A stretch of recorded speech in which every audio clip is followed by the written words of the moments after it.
Le circuit d'alimentation diesel est constitué des éléments suivants. Un réservoir, un filtre,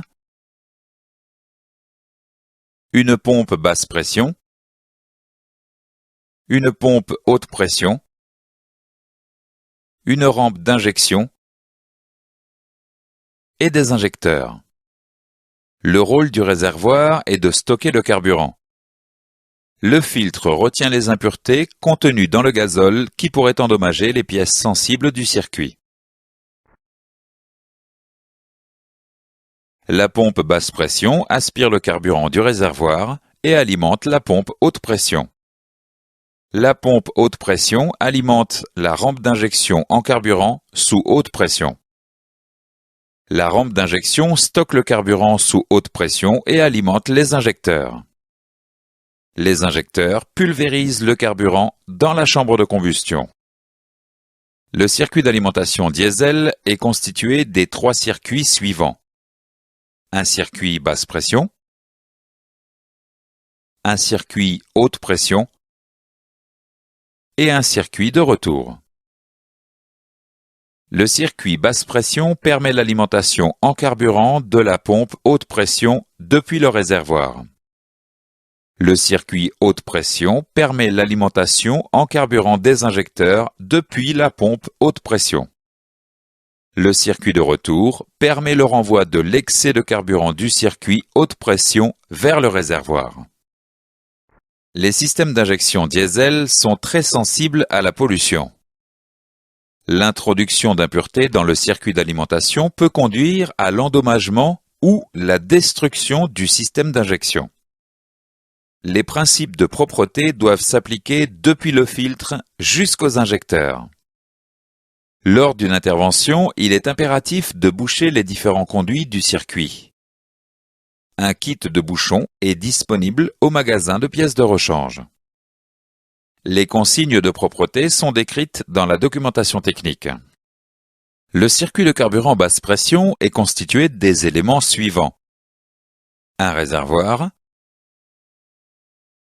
un filtre et une pompe basse pression. Le remplissage du réservoir s'effectue par la goulotte. La goulotte dispose d'un système anti-refoulement au remplissage. Le réservoir dispose d'autres systèmes anti-pollution et de sécurité. Cliquez sur le clapet de mise à l'air libre.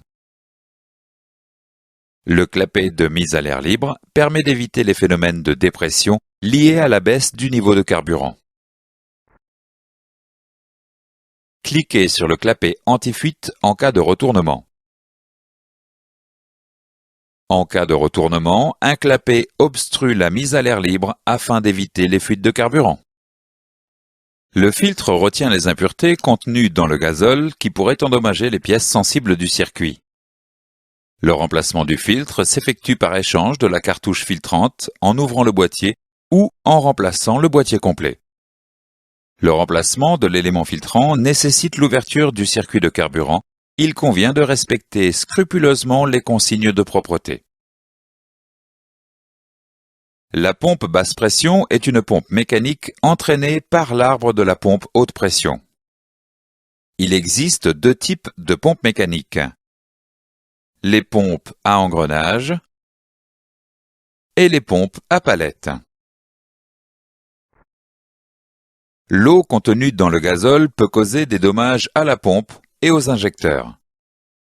Le boîtier filtre permet de récupérer l'eau contenue dans le gazole. En effet, l'eau étant plus lourde que le gazole, elle s'accumule dans la partie basse du boîtier filtre. Une vis de purge permet de vider l'eau lors de l'entretien périodique. Certains systèmes sont équipés d'un capteur de présence d'eau sur le boîtier filtre. Ces systèmes indiquent la présence d'eau dans le boîtier filtre en allumant un voyant au tableau de bord. Afin d'éviter le colmatage du filtre lors de températures négatives, il est nécessaire de réchauffer le gazole. Le réchauffage du carburant peut être assuré par la présence d'une résistance électrique sur le boîtier filtre. L'alimentation électrique se fait à travers un thermocontact. Cliquez sur le thermomètre pour abaisser la température.